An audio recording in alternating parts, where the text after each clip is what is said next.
একদিন রিফাত তার বন্ধু ফারহানকে বলল, দোস্ত, কখনো কি ভেবে দেখেছো আমরা কেন বেঁচে আছি? ফারহান বলল, হ্যাঁ ভাই, আমরা এখানে পরীক্ষার জন্য এসেছি। আল্লাহ কোরআনে বলেছেন, আমি জিন ও মানব জাতিকে কেবল আমার ইবাদতের জন্য সৃষ্টি করেছি। রিফাত বলল, কিন্তু আমি তো সবসময় বুঝতে পারি না, ইবাদত মানেই কি শুধু নামাজ?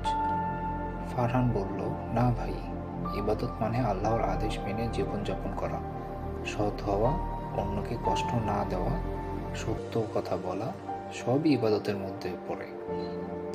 তখন রিফাত বলল, কিন্তু আমি নামাজে মন বসাতে পারি না কেন?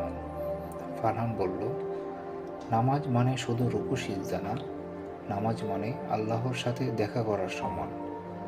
আমরা কারো সামনে ফোন রেখে কথা বলি না, তাই না? তাহলে আল্লাহর সামনে দাঁড়িয়ে আমাদের মনোযোগ কেমন হওয়া উচিত? রিফাত বলল, তাই তো, নামাজ না পড়লে মাঝে মাঝে ভয় লাগে, একাকিত্বও লাগে। ফারহান বলল, কারণ নামাজ মানুষকে আল্লাহর সঙ্গে সংযুক্ত রাখে, এটা মানসিক শান্তির একটি চাবি। তখন রিফাত বলল, ভাই, নবীজি করিম সাল্লাল্লাহু আলাইহি ওয়াসাল্লাম কোন গুণ তোমার সবচেয়ে ভালো লাগে? ফারহান বলল, তার দয়া ও ক্ষমাশীলতা। উহুদের যুদ্ধে যেসব লোক তাকে রক্তাক্ত করেছিল, তিনি তাদের জন্য দোয়া করেছিলেন।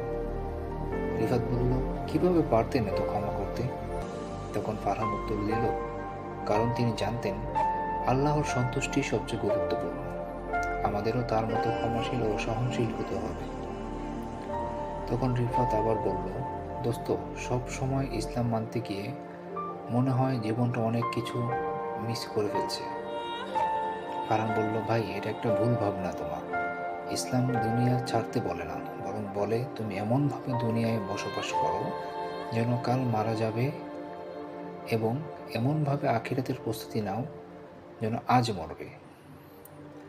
রিফাত বলল, মানে ইসলাম ব্যালেন্স শেখায়? ফারহান বলল, হ্যাঁ, আল্লাহ চায় আমরা সফল হই, এই দুনিয়াতেও এবং আখিরাতেও।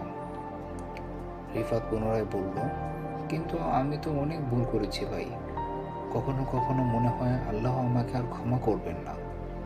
ফারহান বলল, এটা শয়তানের ফাঁদ। রিফাত আরও বলে, মানে যত বড় গুনাহই হোক, তাওবা করলে মাফ পাবো? ফারহান উত্তর দিল, একদম, এক ফোঁটা চোখের পানি আল্লাহ তাআলা বিফলে যেতে দিবেন না, ইনশাআল্লাহ। আল্লাহ তার বান্দাকে ভালোবাসেন। রিফাত বলল, আজকে কথা বলে মনে হচ্ছে অনেক কিছু শিখলাম।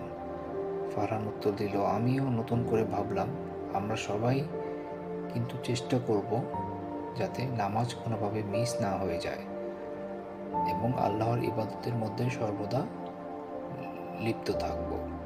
রিফাত, চলো একসাথে নামাজ পড়ি, আর আমাকেও তওবা করতে সহায়তা করো।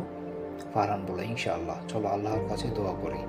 হে আল্লাহ, আমাদের ভুলগুলো মাফ করে দাও, আমাদের হিদায়াত দাও, আমাদের অন্তরে ঈমান ও তোমার ভালোবাসা বসিয়ে দাও। আমিন।